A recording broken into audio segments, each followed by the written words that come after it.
Why interest rates won't go up, what that means for the economy, and what that means for your own retirement planning is hugely important. And I did this 3-part series yesterday talking on this guy, I think his name is Matthew Walker, I think, from the Fraser Institute, how he did his report on the demographic shifts and what that will make interest rates remain low for the foreseeable future. And I just want to revisit some of this because I think it's so important. And that was a good series. I mean, for me, it was good. I like doing that, but it was long. It's 3 videos, probably each, on average, 15 minutes each. And but I just want to stress the demographic shifts that we're experiencing today, and we will experience for the next, basically the foreseeable future, for the next generations, and what that means for you. I can't stress this enough. The Japanese model is where we're all going. All of us are going into the Japanese model. And this thing that's interesting, what Matthew was talking about, and I completely concur, is that all the basic economic plans, economic models, and actually this is why I think Vanguard has their tepid 1% GDP growth for the U.S. and the European economies going forward. I can't remember if that's 1% nominal, i.e. before inflation, or 1% real after inflation is factored in. I can't remember, but either way, it's horrific. But the demographic shifts as Japan is literally showing us the way to the future. And what Matthew is saying is the economic models of the past all had one assumption, all of them, in place, from Milton Friedman, the monetarist policies. I don't know about the Austrians so much, but certainly to the mainstream supply side, and then Keynesian theory, that you had a growing demographic base, a growing supply of potential borrowers, people who are borrowing money, dwarfing the people who are lending money. And when you have more borrowers to lenders, you have higher interest rates and you have more economic growth. And when you have that is being completely moved upside down, that we've never seen this before other than Japanese. And the idea that China is going to rescue us, so that's just silly on its face. A, because A, it's a communist country, but B, their own demographic bomb is upon us now. They have lots of people, I grant you, but the facts are they had that one-child policy for decades, and they still, I think they've loosened it up some, but there's still no Chinese. I mean, look, man, at the end of the day, the reason Mark Stein talks about this all the time, he goes, the future belongs to those who show up. And one of his concerns on like Islam versus the West essentially is that Muslim families are having a lot more children than Western secular families, and he says it's only a matter of time for the Muslim families, and why names like Mohammed are so prevalent in London. It's the most popular name in London, is because of demographics. I think he's wrong in some regard, though, because if you look at every single nation out there, by and large, they're having their own demographic bombs, and that includes Muslim nations as well. Afghanistan, I mean, all these nations, not just quote-unquote first world secular / post-Christian societies, but Muslim societies are as well. So I think Mark is wrong in that regard. I think there's some reason to be concerned about a generational shift from one certain ideology to another. But actually, I don't think it's nearly, I'm not as concerned about that as I am just a general shift overall. But what the issue that comes with China is they're atheistic. And so atheistic families worldwide don't have children. A lot of it in America has to do with this insane fear of climate change, or why would I bring a child into this world? So Christian families, Muslim families, devout families generally have more children on average, but the facts are the number of devout families are shrinking relative to the overall population. And so while the Muslim and Christian families are doing their best to arrest a demographic bomb, they're becoming fewer and fewer far between relative to the population as a whole. So China, with their one-child policy, on top of that, an atheistic society, on top of that, it's just commie. Anyway, China's doomed. There's no other way around that. The demographic bomb is here, and that's going to doom them. India is probably the only example of, that we can look at that could, I hate to say rescue us, but give us some growth relative to the ticking time bomb of the demographic bomb. India is 1 billion wide. They still have many children relative to China, relative to most other countries out there. The BJP is more capitalistic in nature, certainly more so than Commie China. And so India is probably going to be the one case where it goes against the grain. I haven't looked at the demographics of India as a whole to see what their population trends are. I presume it's going down relative to what it was 20, 30, 50 years ago, but just because as they're advancing. On top of that, India is also sending us in the U.S. and in other European countries their best and brightest, and we'll gladly take those people for sure. Their contributions to the Europe and the Western world are immense, absolutely. So India as a whole, their issue is that they're losing, in my opinion, their best and brightest to immigration coming to the West. So we gain, they lose, and whether or not that continues on is anyone's guess. But I would presume that will continue on for the foreseeable future. That India will say, hey, we don't have what is going on up here, man? India will say, hey, we don't have, we're not keeping our best and brightest. They're emigrating other places, and that will be to our benefit and to their their detriment. But at some point, there's going to change for sure.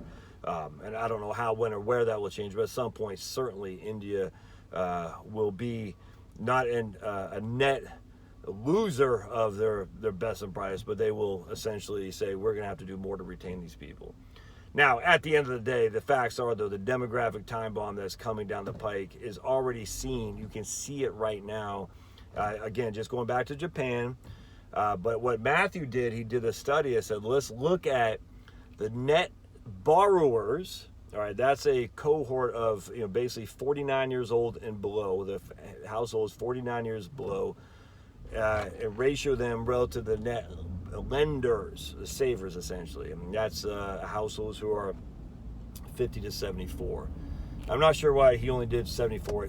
He didn't use households above 74, which I thought would add even more to the mix here. But anyway, at the end of the day, what the Keynesians, what the Milton Friedmans, what the monetary assault policies of economic times of yore said, you're going to have this growing population of net borrowers relative to a flatlined, if not declining, population of net lenders or savers. And what their models were based on is that continues to grow forever. But that's not happening. Japan, again, is a perfect example of that not happening. And what that means simply is that you have more and more people looking to loan money, the savers, relative to less and less people looking to borrow. And what that does is it does a number of things. Inherently, it makes interest rates go way down. Simply from supply and demand. You got more supply of funds available to less of demand of lenders, and so the price in that regard would be interest rates. So if I'm looking to borrow, I'm one guy looking to borrow and two guys looking to lend, I get to pick and choose who I want to borrow from at the best terms for me. And the best terms for me, of course, would be the lowest interest rates that I can possibly get. Whereas historically, you had two borrowers for one lender. So the borrower or the lender could pick and choose who he wanted to loan to. And he would do it at the best interest rate for him, i.e. the highest one, and the best person with the highest credit quality as well. So he could say, look, this guy, I want to loan to Josh or I want to loan to Bob. Josh is offering me a lower interest rate to pay me back, and Bob is offering me a higher interest rate to pay me back. They're both roughly the same credit quality, so I will loan to Bob because I get a higher interest rate. And Josh is either going to have to do one of two things. He's going to have to increase his credit quality, or he's going to have to up his interest rate because there's more demand for my money. That has been the model for the last 100 years, but now it's completely shifted. We have we have less demand to borrow money and more people willing to loan. And what that does, it inherently drives interest rates down, and they will stay down regardless of what the Federal Reserve does. because the Federal Reserve can prop up interest rates as much as they want or keep them down as much as they want. But the facts are, for every borrower, you need a lender. And we have more lenders in abundance than we have borrowers. And that's just getting worse. In fact, what Matt was showing, he goes, look, Japan, when they started having this transition, they had a ratio of 0.3. And that meant the savers are above the borrowers. They had, I can't remember how it worked, but they had for every one borrower, they had 0.3 lenders. Yeah, I think that's what it was. But it's 0.3. I can't remember off the top of my head. I can't remember the exact methodology. But that was in 1993 when they had a transition that slowly, that all of a sudden quickly jumped to the ratio of net lenders to net borrowers. And it's 0.3. All right, now, and that was when the Japanese model it all went kaput, because everyone said, oh, this is, all it's got to do is, have the Fed spend more, have, lower interest rates. And they did all that to no avail because there wasn't as many borrowers. As my man Richard Koo talked about in the book, The Holy Grail of Macroeconomics, he goes, the issue isn't the interest rates, the issue is there isn't enough people to want to borrow money. So now you have in the worldwide economy, of the top 29 GDPs, and there's top 30, but we don't know enough about Saudi Arabia, and that represents 90% of the growth of the world economy. The top 29 economies represent 90% of the overall GDP of the world. And if you weight them by size of GDP, the weighted ratio is 0.43, which is 30% higher than what it was in Japan in 1993, when Japan clicked a switch that made them all of a sudden become low interest rates even to this day. And the weighted GDP on a worldwide basis is now 0.43 ratio of savers to lenders, which is, and it's only getting worse. It's getting worse. And if you look at countries like China, it's 0.54. Countries like, I forgot what the US was, I think it was 0.4, which with relatively high fertility rates among women, high immigration, but it's relatively high to the rest of the world, but not relatively high historically. And we're still above what Japan was. And I think Japan's now is 0.57. France, it's doomsday scenarios here, my friends. Doomsday when it comes to that relative to interest rates. All right, well, low interest rates are good, Josh. Well, not good for savers. Certainly not good for folks who are using interest rates calculation as part of their financial planning prognosis forecast. They're saying, we'll go back to higher interest rates at one point. The whole silliness of the U.S. dollar declining in value because of inflation is just, you can kiss that goodbye. There's literally, that's nuts. It hasn't happened in Japan. It won't happen here. Just stop with this. Had a guy on my YouTube post the other day, the dollar's doomed. I was like, okay. You can't argue. You can't fix stupid, my friends. You just can't. So at the end of the day, we have Japan, low interest rates, low unemployment, low inflation to, messing around with some deflationary tendencies on occasion, and we're just at the beginning of this worldwide. And you think about it, when it comes to consumption, what happens now? Look, I'm wearing this Boston Bruins shirt I got 8 years ago. 8 years ago I got this shirt, and I still wear it all the time. I don't change my wardrobe much. I'm driving a car I got 8 years ago. This car right here is 2013 Toyota Highlander. I'm not replacing it anytime soon. It's got 102,000 miles. Engine's fine. Other than moving parts, this car works just fine. I don't have a need to replace my kitchen, to replace the durable goods I don't replace. On occasion I will, but very rarely. We're not moving anytime soon. I'm not going to buy new tile for the kitchen floor because we're moving.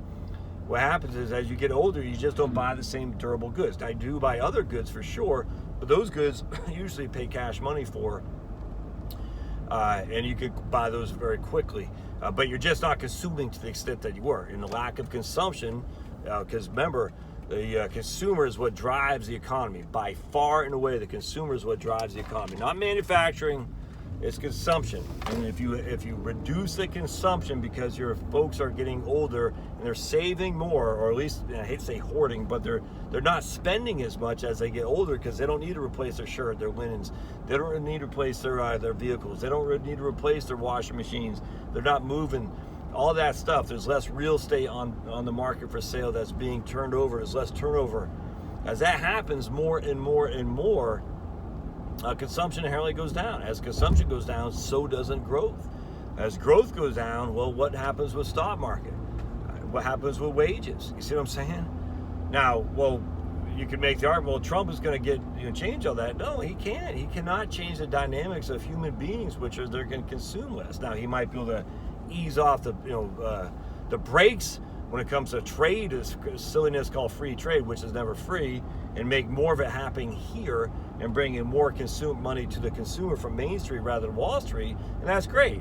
But that's that will give us a little bit of a bump for the consumer, but it's not going to maintain itself for generations to come. The facts are the demographic bomb is here to stay. And that simply means you should look, and this is where I think Vanguard is going. You should expect lower interest rates, so you'll never get the interest rates high again. Never. We're never going to get hyperinflation. That argument is just silly on its face. And again, you just look at Japan. But the GDP relative to the debt to GDP. Well, what's the Japan debt to GDP? It's about 3 times what we are, 2.5 times the U.S. And there's no inflation there. There's no hyperinflation. There's no growth of unseen proportions. It's just, no one knows. No one knows. We've never been through this before. So all the economic models in the past are simply null and void. And so anyway, what does that mean? It means you can't expect your interest rates to do anything from a perspective of bonds, on a perspective of investments. I'd actually argue you shouldn't expect dividend payouts to be much higher, simply because cash flow won't support higher and higher dividend payouts if we have less and less growth. You shouldn't expect wage growth. I mean, look, we've had keeping it down for a long time on wage growth. So I think wage growth is growing because finally it can breathe some, but it'll level off for sure. I think we've had a little bit of an explosion of GDP growth under Trump. I think that's going to level off for sure, because that is just kind of like 2008 and 9. The reason the stock market's done so well is because it's kept low for so long, because the aught decade was so bad that it had this explosion simply just get back to median, reversion to mean. I don't think that's going to continue. So, I think one of the benefits of using a model that's low interest rates, low returns, is that puts you in a realistic perspective that says, look, if these things come to fruition, low inflation, low interest rates, low growth on equities, but also low consumption mechanisms too, that you're just not going to spend much. I think that's going to be more realistic, and I can't stress enough the demographics of less people out there to buy and consume, less people out there to borrow in which to prop up that consumption, more people hoarding. And hoarding sounds so negative. I don't mean like that. I mean just leaving money in CDs, leaving money in cash, not doing growth-oriented, just durable good purchases and things like that. They're just not doing it. And because that low GDP growth, low wage growth, low inflation, still low unemployment for sure, I don't know if that's a bad thing. Some people say it's a bad thing, not a huge GDP growth. I'm not so sure I believe that. I think actually it might be more reasonable to say, look, at the end of the day, we've grown enough now that we can back up and say, relax a little bit. Let's let this settle in for the next 50 years and see how things shake out. That actually might be more beneficial in terms of people's overall financial security, and at least their ability to relax. So we shall see, but I'm not expecting much. I would say 2% GDP growth. And again, I'm still going to use 7.5% on stocks, but I'll probably lower inflation and lower bonds. But that just tells me more that we need more and more cash on the side, because in a low inflation, deflationary component society, cash is always king for sure. And so I will continue to espouse the need to keep cash on the side. All right, we'll see you.